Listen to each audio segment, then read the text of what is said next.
នៅក្នុងឆ្នាំថ្មីនេះ2025ហ្នឹងឆ្នាំដែលឆុងខ្លាំងគឺឆ្នាំកលអញ្ចឹងដើម្បីកាត់បន្ថយភាពឆុងយើងអាចជួបជាមួយនឹងអ្នកដែលគាត់កើតឆ្នាំវកបងប្អូនណាដែលមានសមាជិកក្នុងផ្ទះកើតឆ្នាំវក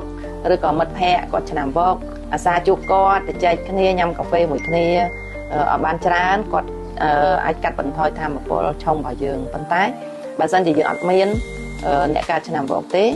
យើងអាចប្រើបន្តោងកាត់ឆុងនេះជាបន្តោងកាត់ឆុងសម្រាប់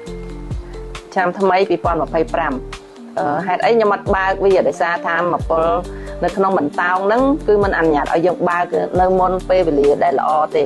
បន្តោងហ្នឹងបើសិនជាអ្នកណាដែលគាត់ឆុងឆ្នាំគាត់ទិញទៅ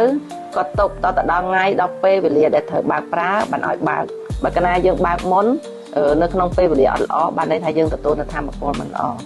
ចាហើយបន្តោងនេះមាននៅ SN ហុងស៊ុយបើសិនជាបងប្អូនត្រូវការអាចតាក់ទងជាមួយនឹងក្រុមការងារខាង SN ហុងស៊ុយដើម្បី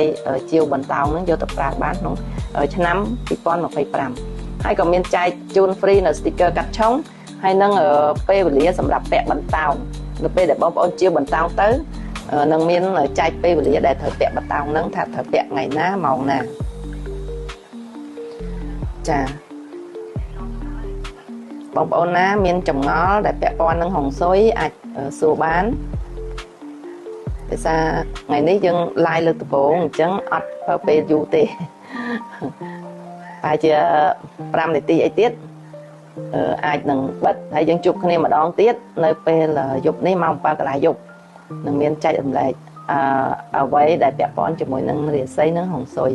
ដូច្នេះបងប្អូនណាឆ្ងល់អីអាចសួរបាន